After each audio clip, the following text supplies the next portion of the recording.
Oh, welcome everyone to another installment of Osquery Office Hours. I think we might actually have an announcement since the last meeting.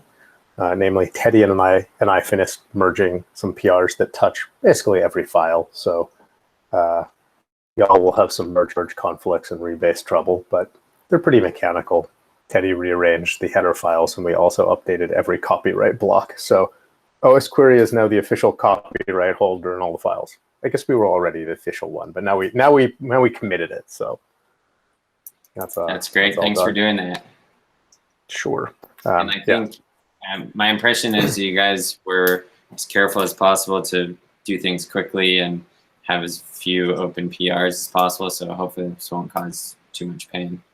Yeah, I would be surprised if anyone cut a branch in between the two of them. But anything that started before will have to get updated. On the other hand, they're mechanical, so there shouldn't be complicated merge conflicts. Yeah. Yes. With this done now, should we be adding some kind of lint check for copyright headers in the top of files or something like that? We could. I thought about doing that a while ago, and then I never did. I feel like if someone wants to PR that work, I'd merge it, but I wouldn't bother making a ticket for it. So I don't know how you feel on it, but that's my off the cuff answer. I mean, I don't think we have a lawyer in the house, but it doesn't concern me that much if there's a possibility of some file slipping through the cracks without the header. I mean, I think it's pretty clear who owns the copyrights on this code by the CLA and that kind of stuff. Yeah. Comically, the thing that stopped me from implementing a license check last time was that if I did it, it would be in Go, and our repository isn't in Go. That's sort of ridiculous. Yeah. But anyhow, yes, if someone wants to PR that, I think we can just accept and merge it, but I wouldn't dox too much.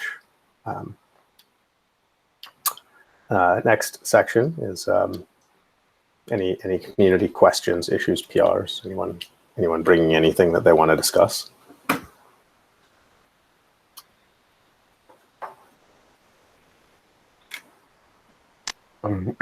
Let's talk about those big PRs, I guess. Oh, okay. I don't hear anything else from anyone, so no random community questions. Okay, did you have a question about the big PRs Teddy and I merged? Oh, no. Okay. I just wanted to make sure we covered those. Yep, they were announced. Trailbits has some PRs that we're interested in regarding Windows event log table. I think it's in the review stage. Let me get the PR open just a minute. Yeah, this is number 6563. I'd love to see this one get merged, and I see that Ted has done some review on it and some Farfella, and there's been some additional commits. I mean, if this just needs someone to take another look, I'm happy to help out with that. Okay. I think we've addressed all of the comments. Let me know if you can take a look at it, or basically if you can confirm that we've addressed the comments. Yeah, I think I can do that today. So I just made a note for myself to do that. Okay, great, thanks. And did you have other ones, Mike? So this is I see Akshay Kumar just joined, and this is the author of that PR we were just discussing, right? Yeah. Akshay, from your perspective, is this PR ready to merge? The window event log PR is ready to merge. Okay, great. So I was just saying right before you hopped on that I'll take a review of that and see if we can get that merged right soon. Yeah, I added support for XPath as well, where if someone wants to filter the event based on the XPath, because if you can directly use the XPath, you can filter it based on the event data or user data as well. So you can use that as well. XPath filtering is an interesting thing. It's always kind of a gnarly syntax, though.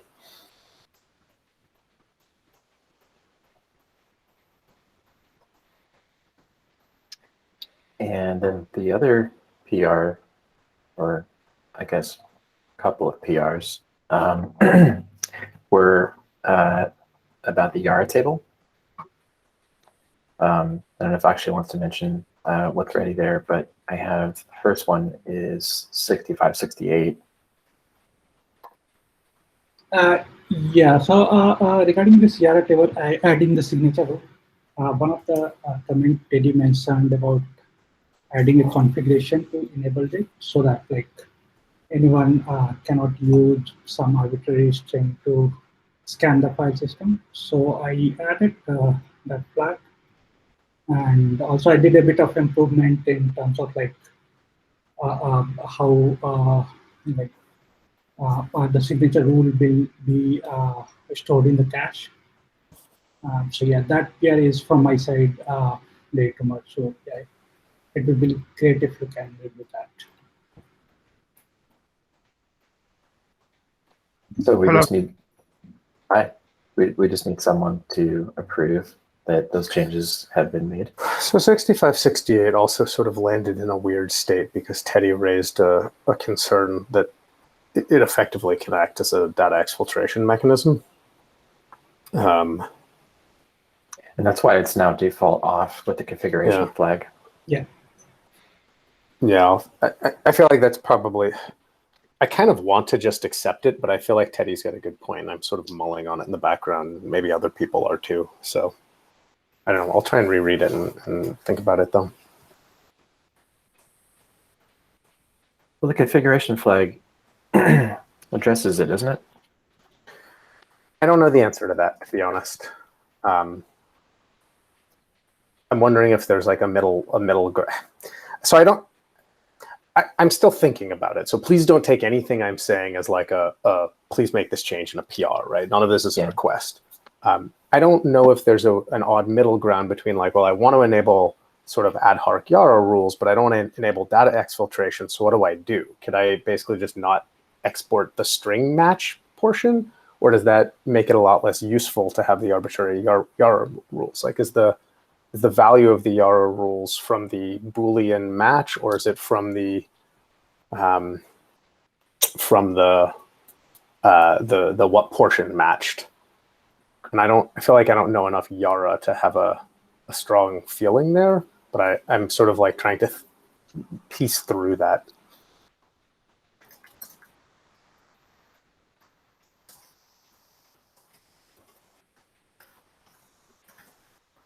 It would be nice to be able to hide the output strings if privacy is a concern. So you have two options rather than just one. And you can keep the Yara tables always on, but use the privacy option to switch the default value. Yeah, I don't know what makes sense, but I'm hesitant, like something that's like, well, this is useful, but you better turn it off. Like everyone will just turn it on and then we have the same problem. So it's like, what's the balance? I just don't know. Yeah, I guess it depends also on where the Yara rules are taken from. If you had control on the configuration and the Yara rules, you could maybe just use let's say a rule that matches everything, and then you can maybe dump arbitrary process memory and get like passwords or cookies or whatever you want. This is file. But if you had this flag that by default turns off the output, that would be nice. So I think you're sort of saying something similar, Tyam, which is that it might be interesting to have something that let you do an ad hoc Yara rule and only receive the Boolean result, but not the match portion. Yeah, I was agreeing with you. Okay. Yeah, I'm on board with you guys on that as well. That does kind of seem like it allows the power of the matching without the potential data exfiltration. or at least by severely limiting the bandwidth of such a channel. It is worth noting there is still a data exfiltration, and we have seen reports of this for other tables where if you say something like, does this match A? Does this match AA? Does this match AB? But we've generally said that that's ridiculous and like whatever. Yeah, I mean, I guess that's what I mean by the bandwidth. That's so much dramatically lower. I wanted to just hang the example we know of. Yeah. So maybe we can talk about this in PR if we feel like that makes sense, and maybe it should be 2 configuration flags of like enable it all and then enable Boolean. I don't know. It's a thing to talk about. Okay, or maybe there's one configuration flag, and maybe you can have something in the configuration file which enable it or do something. Yeah. So sorry, I'm not sure I could hear you there, Akshay. Hello, can you hear me now? Go ahead. Yeah. So what I'm saying is, that's better. We can have a configuration file, and maybe we can have something in the configuration file which enable it if it is set up there, similar to like how the signature group works, or yeah. Are you talking about adding the signatures in the configuration file in advance and then specifying them later? If we can, so the main concern we have and coming up with this feature is we don't want to put the config, like the signature on the disk. Okay. Now, if we don't put the configuration file on the disk, then probably we can register it freehand and use the scanning only based on whatever the registered Yara rules are there. I think there were a couple of things that came out of this. My memory from before this was written, right, is there was a conversation of there's a trail of bits said that someone presented to y'all that they desire to have Yara scanning where the Yara rules are not sort of on disk for an attacker to a priori be aware of. And then some discussion of whether that means like they should be a pointer to a URL, or can we just squirt the rules down directly in the query? And if I recall correctly, Alex Malone also suggested that maybe that there's a place where like the rules are in the configuration. But if I think about all of these present the same data exfiltration question, because in all cases, effectively, your remote TLS administrator can probably adjust where those rules are coming from. So it feels like these all have kind of the same chicken and egg problem of how do we approach the data exfiltration, and whether that's you need a command line to enable any kind of ad hoc Yara analysis, or you need a command line to enable the outputting of the string column or the match column. Like I don't know, but I feel like the discussion about how to solve data exfiltration is universal to however the Yara rules get there.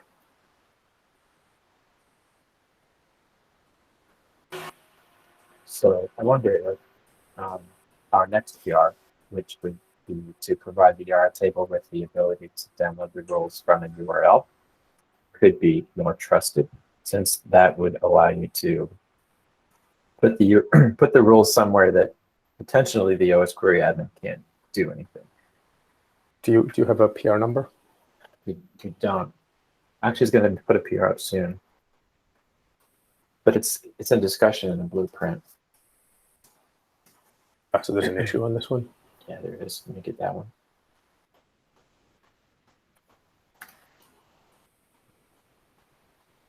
Actually, thinking about it more, maybe it doesn't solve anything, because you could always change the URL to something you do control if you are a malicious Osquery admin. I think also, in all likelihood, most places it is the same entity that controls both of those. So doesn't quite feel. I'd love to kind of think about that. Anyhow. This is 6558, you said? Yeah. The last, I guess, comment would be where you want to begin.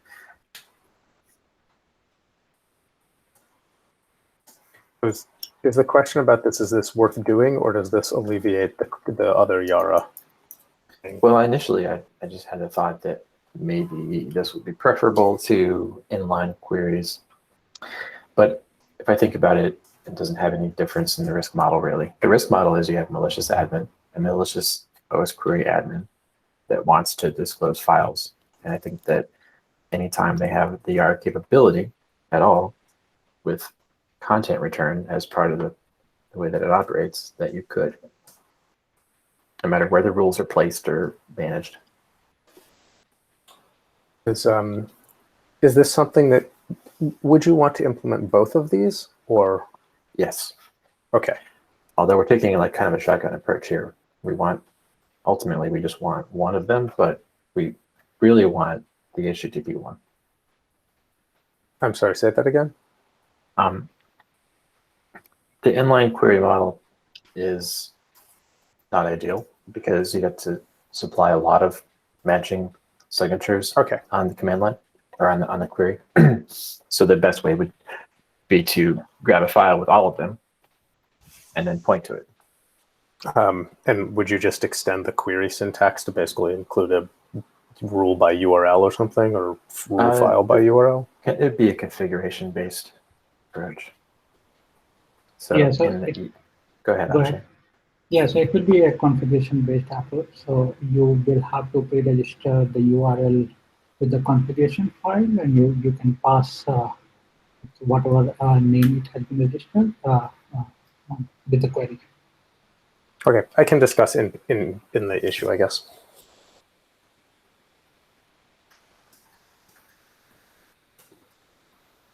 Actually, do you think if the PR isn't ready that you could make a draft PR just to put it out for discussion? Sure, I can raise a draft PR because the changes are ready. It just that the changes also include the passing Yara rules through command line as well. So it is dependent on that. I see. But I can raise a draft PR, and later on, if one will get merged, then yeah, I will update the other one. Okay, great.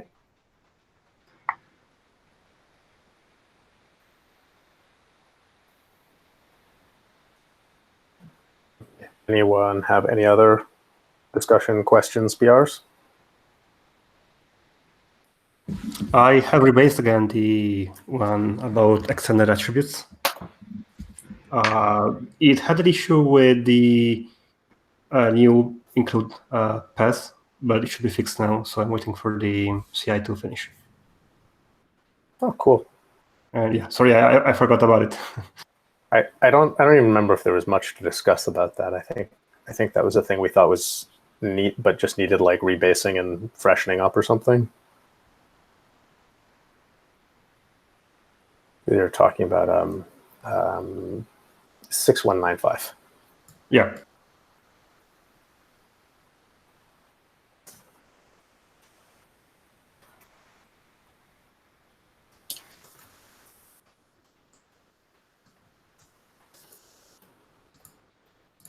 Since we're speaking about PRs, the 6336, the AR64, I will rebase it, remove bug, and then we can probably merge it. I think I'm trying to remember what we said last office hours. I think we were maybe willing to merge it as kind of like a buyer beware. Yeah. Okay. And, you know, it inches things forward a little bit. Yeah. We did have some people interested in getting this merged, so maybe we'll get contributors soon. That would be nice.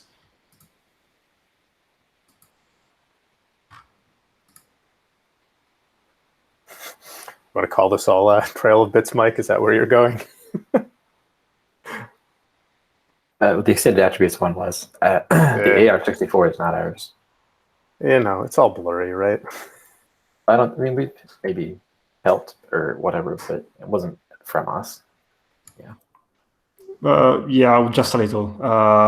Most of the work has been done by a contributor. We didn't do much. We just rebased a couple of things, fixed 2 libraries, and that's it.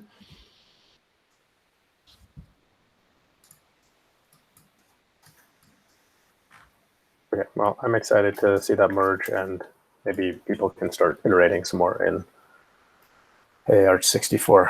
I know it's coming. Yeah, the only unclear part to me is for the CI. I know that some people have commented on the issue. So I think the intent was like there won't be CI for it, and that's sort of definitionally why it's unsupported.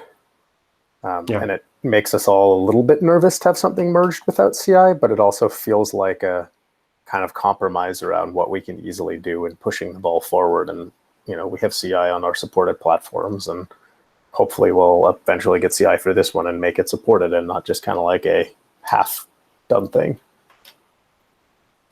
Yeah, I think we can call it unsupported. It's part of the transition to get to that place we want to be. Yeah, I agree. Like, I'd love to have it all miraculous and perfect, and it's not.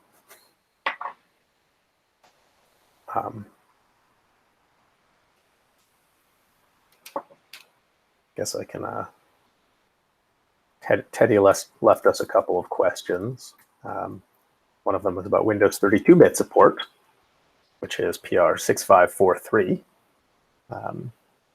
There was a question here that I don't really know the answer to, but it was about like enforcing truncation errors that come out of the compiler. So yeah.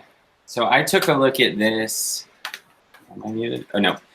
So I took a look at this, and I see that Breakwell found that it is possible to enable such errors, but that it also seems to collect other errors that we do not want to see, such as in the example, like some constant integers being casted to chars. And I guess when I look at this, my question is like, how many of these places would these errors exist? And could you, or could we avoid these errors by being explicit that it's like a unsigned char literal in that kind of place? And then how much work would it be to fill in all these places and then only see errors in the places where there is an actual issue? I mean, I think you're proposing we run the build with that and see how many failures we have. Yeah. Mm-hmm. I mean, I also definitely love to hear from Stefano and Alessandro on this, since I think there are resident C++ magicians. Yeah, well, I can comment and confirm that there's no other way to differentiate that warning between levels. So that warning has a specific number. If you can only either enable it, disable it, or mark it as please give an error if this warning is outputted. So yeah, there's no other way. And yeah, it can be fixed by explicitly casting, or if it's a literal, explicitly saying which kind of literal it is.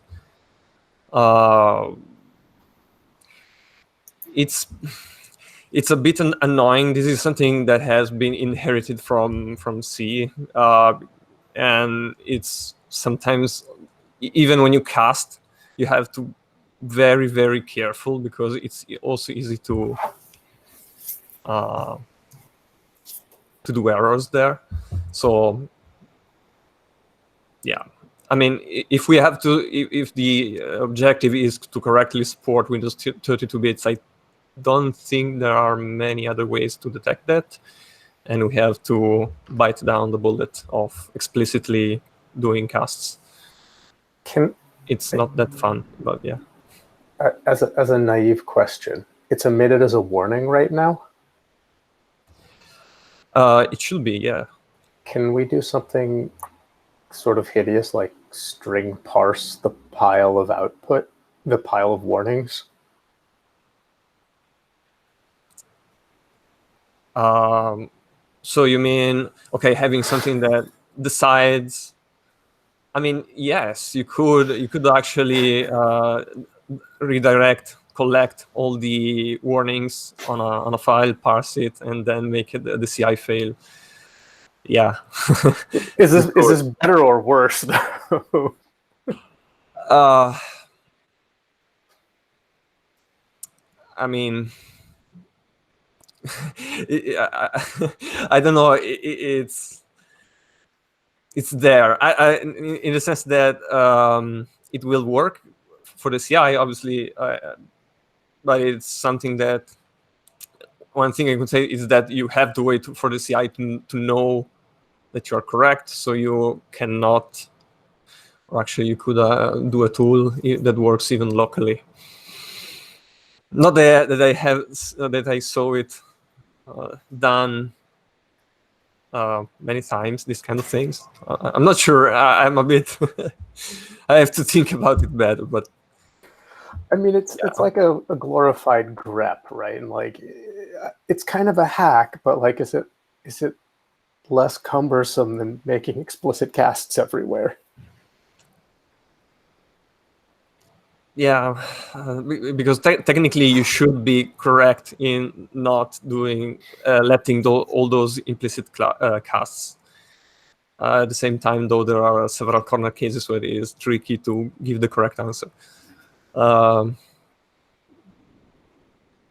Yeah, I think let's take it. Let's keep it as an option. I still, yeah. No, I mean, it makes sense, but let's keep it as an option, and yeah, still have to think more about it.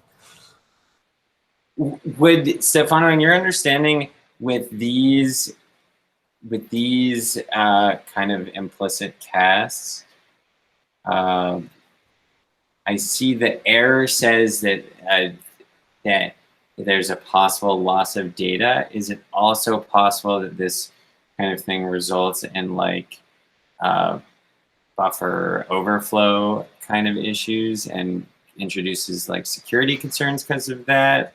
Or is this more likely to be like corrupted data, invalid data? Well, loss of data in that case, I think it means truncation. So Okay. if truncation happens, means that you're going lower than you should be getting. I mean, I could. There might be a logic that if you truncate some number, then it can overflow something else. Right. So anything is possible. It depends on the logic. Okay. Yeah. But you're saying directly it would result in truncation and not like overflow of a buffer. Yeah. But yeah, I understand the concern around that truncation could change values and make logic incorrect.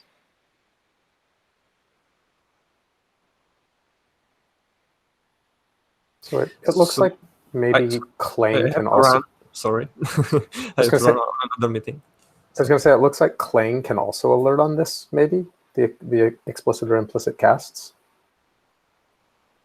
So we may be able to like just run the compile on OS X and get a sense of how easy or hard it will be. You said run the compile on OS X. So one of the issues here is that increasing the effectively error level will pull in a lot of, let's say, false positives about implicit conversions, right? And it looks like that's a flag we can also enable inside Clang, so we can effectively try and scope how many implicit conversions we have. Yeah, I mean, anything that we can do to scope the implicit conversions and try and get an estimate of how much work it would be to make those explicit, I think would be great. It feels like the next step. Just running the Windows build may be simplest, but it's easier for me to add flags on OS X. Yeah.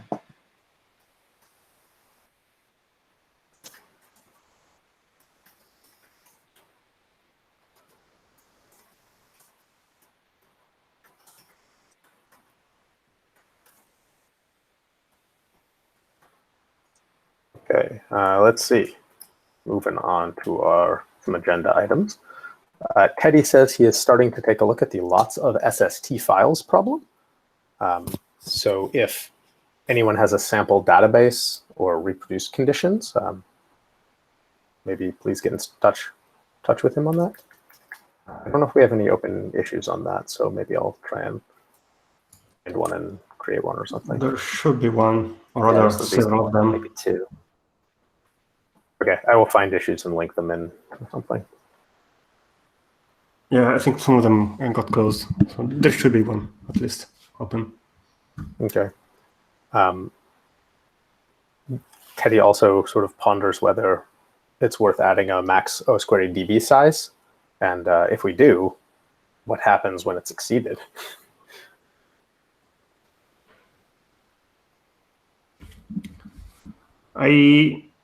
That's an interesting question because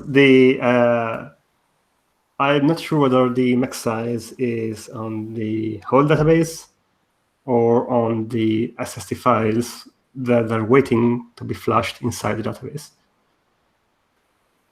My guts, I mean, I would tend to say either the whole utilization or possibly different flags for both. Because I'm thinking like the kind of thing, the two cases that I can think of wanting to set this sort of thing, one of them is around saying, you know, I only have 50 gigs free capacity, Osquery, please don't go eating all of that, right? So one of them is just around like, Osquery, don't eat my machine. And the other one is something about saying like, if there's more than 5 gigabytes of pending SST files, then performance is going to degrade, so I want to head that off. It would be nice if there's a one-time operation that somehow concatenates these SST files, like on startup, if the watchdog would just recognize that's happening and not kill the worker, allow it to complete. So ideally, we would not want to have the database inside the worker. That's really the biggest issue. But, sorry, go ahead. I was going to say, I guess we've been talking a little bit about maybe how we misuse rocks, and like this has been a thing and you've been talking about, Alessandro, like does changing that sort of sidestep some of this? Like it should, yeah.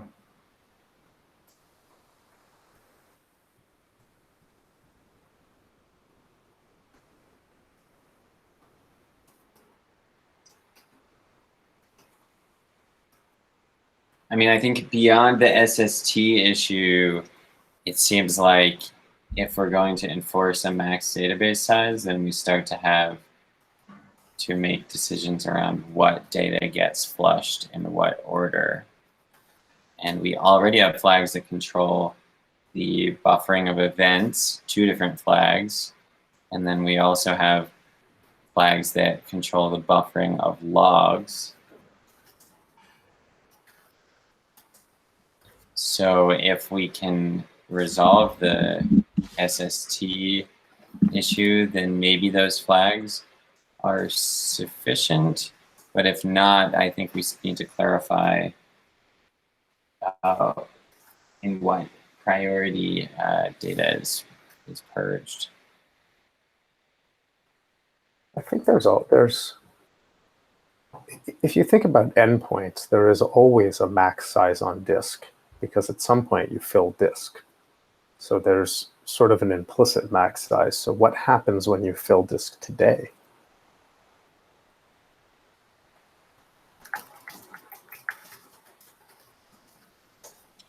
Does anyone know if this size is something we are planning to add on the Osquery side, or whether it is already present inside RocksDB? In RocksDB, I remember there was a flag, or rather settings, in the options when you allocate the database that allows you to set the size beyond which flush is enforced.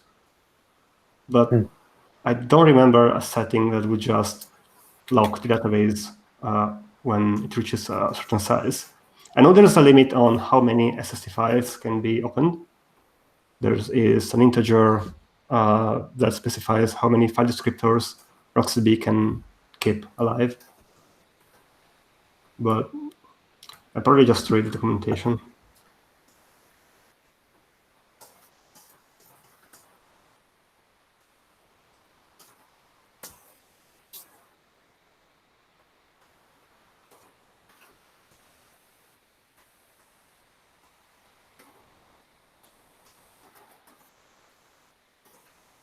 Sounds a little bit like there's no clear answer here, and my bias would be that we should sort of do the pending RocksDB work that we think should happen, that no one has signed up to do, and see if this problem goes away before we like try and come at it from a max disk size.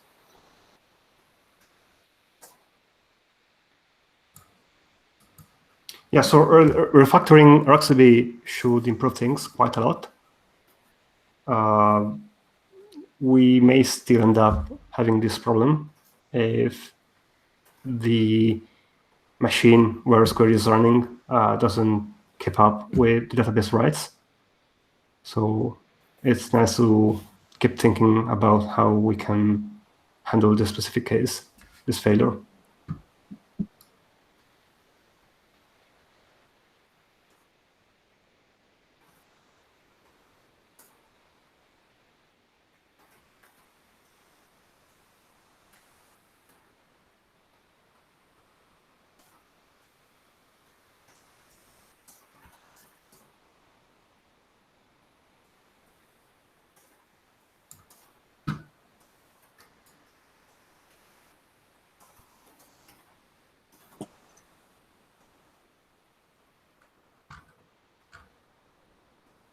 Okay, I don't have anything else to say.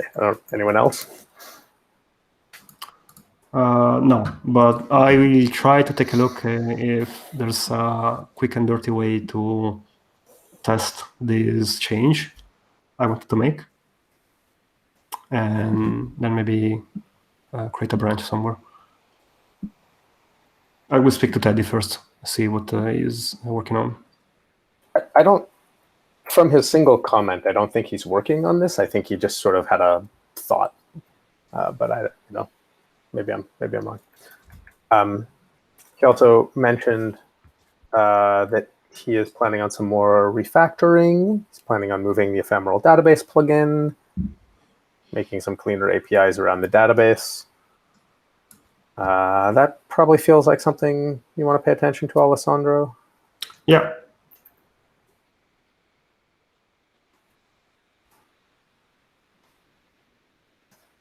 Yeah, so the change I would like to make is inside the eventing framework. Mm-hmm. Whenever a new event is ingested, there's this function, I believe it is called add events, that writes the indexes in the database along with the data. So my fix would be to just remove the indexes and keep this index in memory. And whenever you start your query, you reindex the data and start from scratch. Mm-hmm. So that would mean that instead of using 2 writes per event, we only have 1. So it should improve the SST file problem a bit. It also should mean that the indexes don't get corrupt.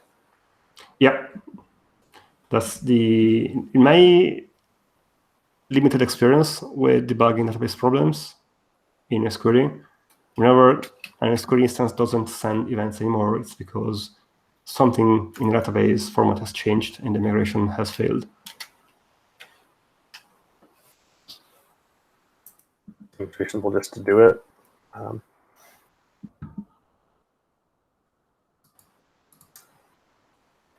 So that is everything on my agenda, or everything people submitted to agenda.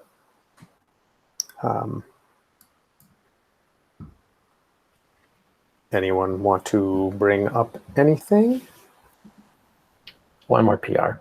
Our intern has been making this PR to add system D to the start. yeah. And then a separate PR to add a system D table, right? That looks at system D more generically. But both of them are dependent on this library, which had to be edited. This libdbus uses a different XML dependency. In order to not add an additional XML library dependency, I guess we have to change this library. And I was wondering, what are people's feelings on that? Because now we have to maintain a patched library So as part of it. I think I was the one that raised the duplicate XML library question. And I would generally accept, I don't know, it's what the upstream demands as an answer. Like it wasn't a super hard, like, no, we can't have two ever, right? It was a little bit more of a like, this brings us in a second. Is it a good reason? Yeah. If it's CMake, I think we chose libdbus because it was CMake, didn't we? I don't know. I don't remember We ended up using CMake because dbus because the interface you get from there is stable compared to the systemd APIs that would change between one distro to the other. Okay, so libdbus had to be ported to CMake first, right? So I don't know what's the current state of the pull request, but the initial work was done by using the upstream CMake of the bus with just upstream CMake of the XML library being used. So it worked fine for the development process, but we may have to rewrite the CMake before it can get merged. The risk here is that if you do not rewrite those libraries in CMake, you leak dependencies against the system where you're building Osquery, making the generated binary no longer portable. Bye, Zach. Bye, Zach. Thank you. Yeah, So we want to control linkage. So you're talking about a different thing than I was talking about around XML, right? There's like one question around XML, which is maybe fine. And then there's this other thing of like the build process is not CMake. Is this what we have to do every time we bring in a dependency though? Or is it sort of different? Yeah, it's the same thing. Okay. So there's a precedent for this. We've changed other dependencies. We've made minor patches to things to get them into the source tree.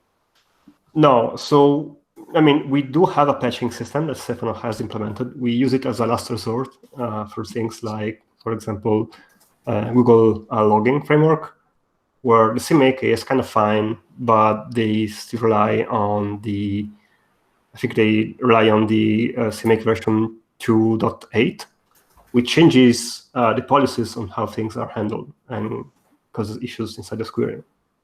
Otherwise, we use vanilla source code without changes. So in the case of dbus, I don't think it is easy to swap interface and use a different XML library. Yeah, I was talking to Rachel about this, and my concern was if they were two libraries that were API compatible, that would be not so much of a concern. But if she has to go in and change how libdbus uses its XML library, in other words, like move it from the use of one API to another, that's going to take more time and it's going to be more maintenance for us. I agree. That seems silly. You know, So, I'd shift the question a little bit to say, okay, do we need to use?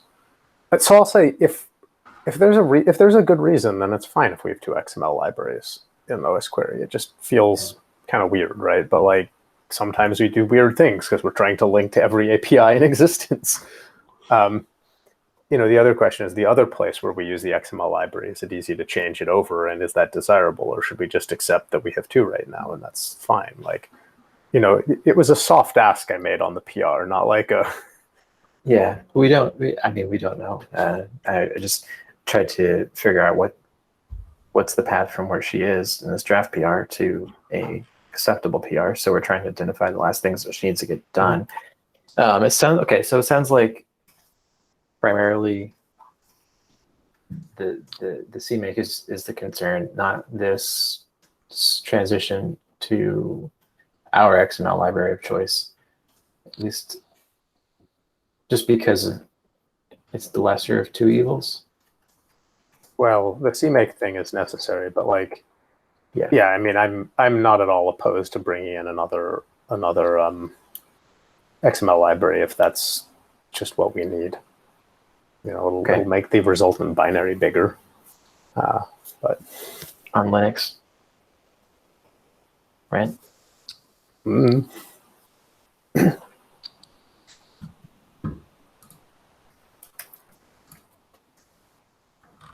Okay, I'll update my comment and let her know. I'm writing it in this comment thread too there. Okay.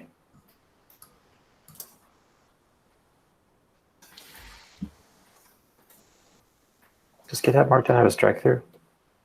Tildes. Oh, a very important thing. Hey, Nick. I didn't want to interrupt before because Stefano was talking, but how you doing?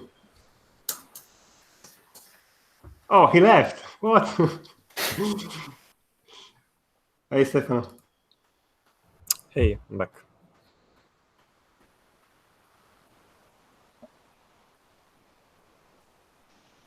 I don't know how to use computers.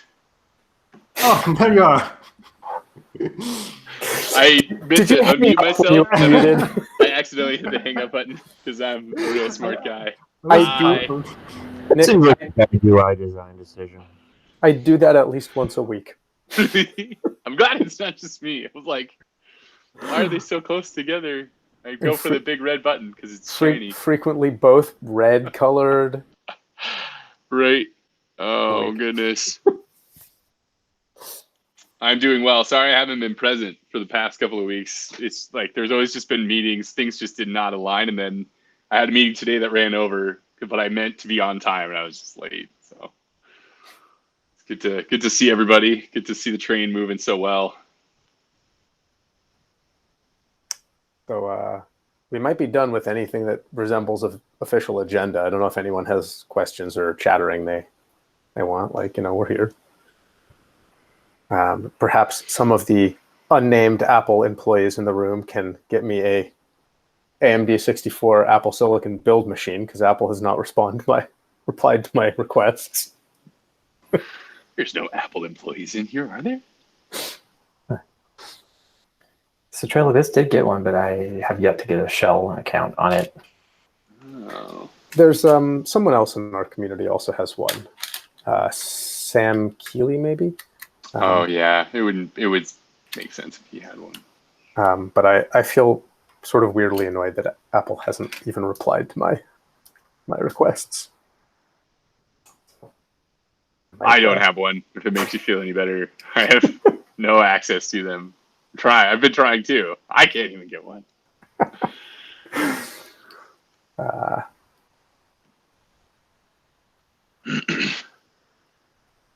I don't know. Anything anyone want to talk about?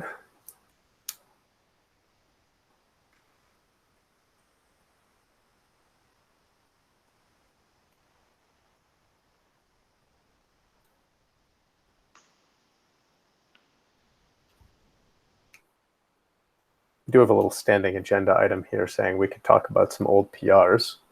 Let's see. Oh man, do we want to talk about any old PRs today? Talked about a whole lot of the ones that are like potentially mergeable. What's an interesting one?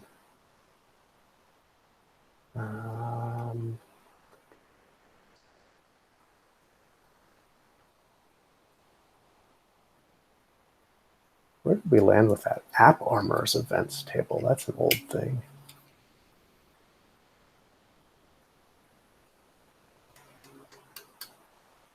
Oldest PR. That would be really useful. 4982. Pretty sure that's going to need some refactoring. Maybe not. We rebased it 2 years ago. Oh, I bet this is someone who had it on master, rebased to experimental, and yeah.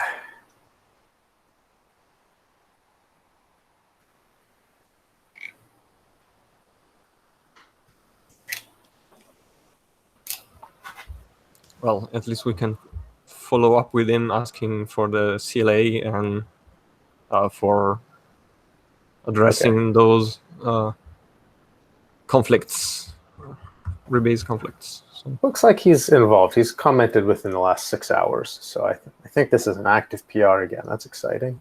Yeah. What else do we have here? It looks old and easy. Mike, you've still got your giant documentation thing, 5789. Yeah, might just start over again and make it into a NITS PR and a separate factual change in PR. Might recommend one PR per file or something. No. Unless you want to boost your artificially inflate your PR merging stats. What else is in here? Just How sort of big like is that PR? the Mike's documentation one. I remember Teddy mentioning that it was fine to just merge it as it is because it was way better than what we had before. It's now out of date, so probably has merge conflicts. I would definitely want it to at least get a sort of look over again, since since it predates some of the changes we've made. So I don't know if it's all accurate. Certainly when I reviewed it, I feel like I also caught things that seemed like inaccuracies. So I think I commented on all of those. I don't know if you pulled in all the suggestions and corrections. So like I'm not totally sold on like just merging NITS, documentation NITS, because there were inaccuracies in it. So yeah, I know. I think Teddy asked me to commit to a time frame, and I committed and then blew that deadline too. So yeah, not the only one. Let's see other exciting things that could be done. What's going on with? I have this sort of lingering version comparison, which I've decided I need to rewrite and haven't found the time to do it. 6535. I guess I'll just tell people. So one of the Facebook folks, back when Facebook was doing the experimental thing, added like a semantic version object thing, which gets used in one place to parse the kernel version for whether it's like BPF compatible. So I extended that to support a larger range of versions, and then also built SQLite what does SQLite call them? SQLite collate designations, which allow you to like sort by versions. And then decided it was all just way too complicated and can be replaced with like a relatively simple object list comparison function. So I kind of feel like I need to rewrite this and rip out the semantic version parser because it's just feels like overkill. I haven't done that yet though. But in theory, I can get us sort by versions in like, about a day of work. So don't know if that's exciting to people or what.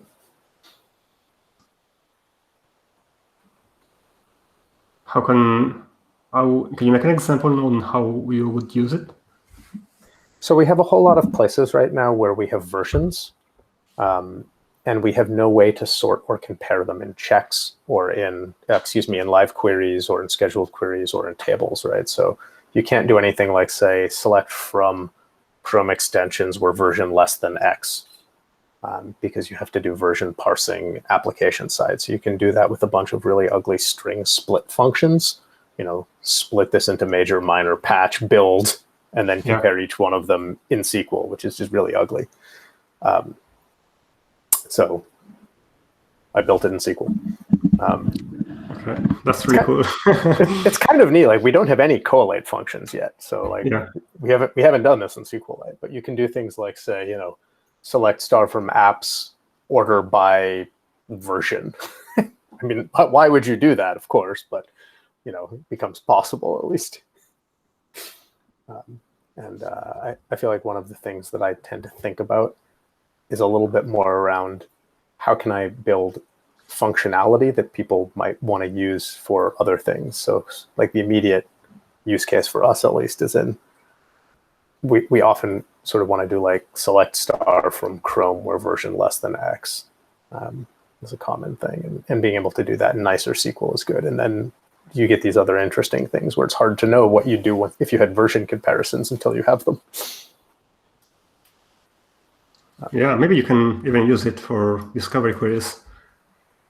Yeah, that's totally good. That would be clean. Oh, oh man, I've got an agenda question. Haha. So a couple of times in the last 2 weeks, it has come up that discovery query, there's no discovery query associated with a decoration. Decorations are per config. So if you have decoration queries that are platform specific, you have to then have a configuration that is platform specific.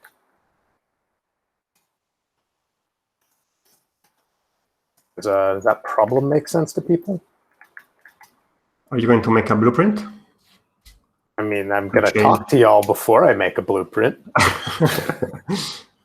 But this has come up in Slack a couple of times in the last week.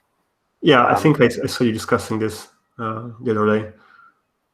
And I feel like we should come up with a way to apply discovery queries to decoration queries. And that the biggest sticking point there is basically what the JSON syntax for it should be. Because like it seems like an obviously desirable feature, but the underlying config syntax is kind of already a weird mess of stuff. So doing that neatly might be tricky.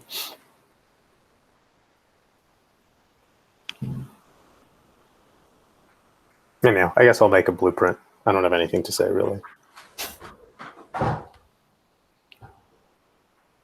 Yeah, I currently don't remember how it was configured. So yeah, I can't help much without some guidance with the blueprint. Okay. Well.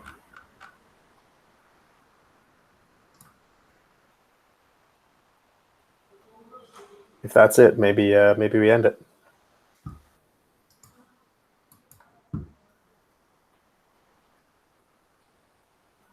Okay. Thank you, everyone, for your time. Nice to see you. Thank you. Thanks, Thank you. everybody. Bye.